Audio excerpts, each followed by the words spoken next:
पंचायत के पंचों का फैसला। एक बार गोपाल भांड ने राजा से प्रार्थना की, जब मुझसे कोई कसूर हो जाए तो उसका निपटारा वही लोग कर सके जिनकी मैं स्वयं कहूँ। राजा कृष्णचंद्र ने गोपाल की बात मान ली, क्योंकि राजा तो अपने बात के पक्के थे और उन्हें गोपाल पर पूरा विश्वास भी था। एक बार गोपाल से कोई कसूर हो गया। राजा ने कानून की दृष्टि से गोपाल को भी सजा देने का निश्चय किया। गोपाल को किसी तरह पता चल गया कि राजा उसे जरूर दंड देंगे। अपने इरादे के मुताबिक राजा कृष्णचंद्र ने गोपाल को एकांत में बुलाकर सारी बातें कह दी कि तुमने जो कसूर किया है उसके लिए तुम्हें सजा मिलेगी। गोपाल को उस प्रतिज्ञा की याद आई जिसमें राजा ने गोपाल को वचन दिया था कि तुम्हारा न्याय तुम्हारे ही पंचों द्वारा होगा। उसे मौके पर उपाय सूझा और राजा के आदेश पर गोपाल ने अपना पंच चमारों को चुना। इस चुनाव से राजा को आश्चर्य हुआ कि ये चमार क्या न्याय करेंगे। किसी बड़े महाजन को चुनना चाहिए था। खैर, चमार बुलाए गए। 2 गांवों से 5 चौधरी आए। राजा ने उन चमारों को गोपाल के अपराध के संबंध में सारी बातें समझा दी तथा न्याय करने का हुक्म दिया।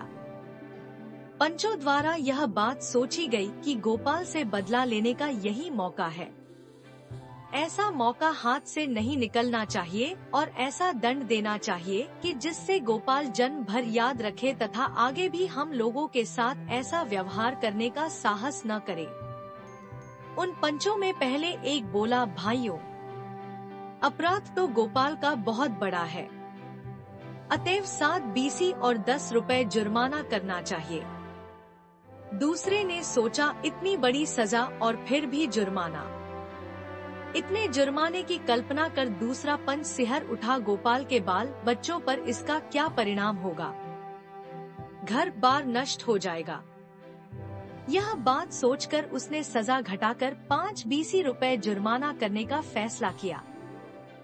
तीसरे को इतना जुर्माना भी अधिक मालूम हुआ और उसने चकित होते हुए सजा घटाकर 3 बीसी रुपए का प्रस्ताव रखा। फिर भी उसने कहा, यह जुर्माना भी काफी है, फिर भी यदि पंच लोग चाहें तो और कुछ कम कर दे, क्योंकि इतना दाखिल करने में गोपाल की हालत खराब हो जाएगी।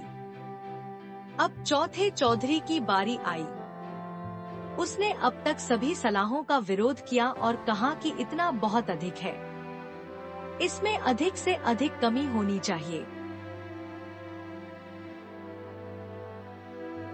चौथे चौधरी के प्रस्ताव का 5वें चौधरी ने अनुमोदन किया और सर्वसम्मति से थोड़ी देर की बहस के बाद यह तय हुआ कि दीवान गोपाल को 2 बीसी तथा 10 रुपए दंड के देने होंगे, क्योंकि यह दंड अधिक है।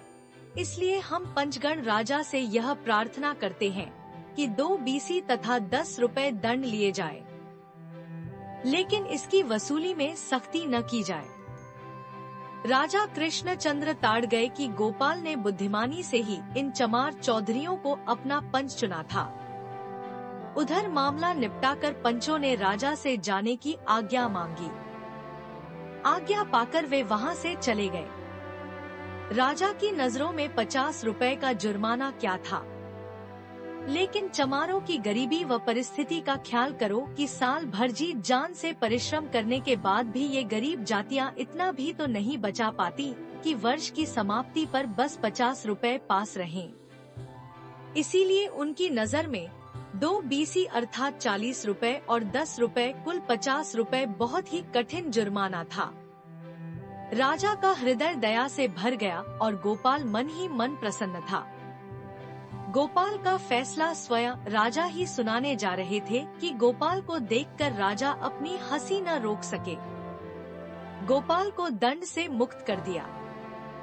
गोपाल को यह पहले से ही ज्ञात था कि गरीब जातियां इतना रुपया नहीं बचा सकती, इसीलिए कम से कम जुर्माना ही करेंगे जो हमारे लिए कठिन नहीं होगा, और वैसा ही हुआ।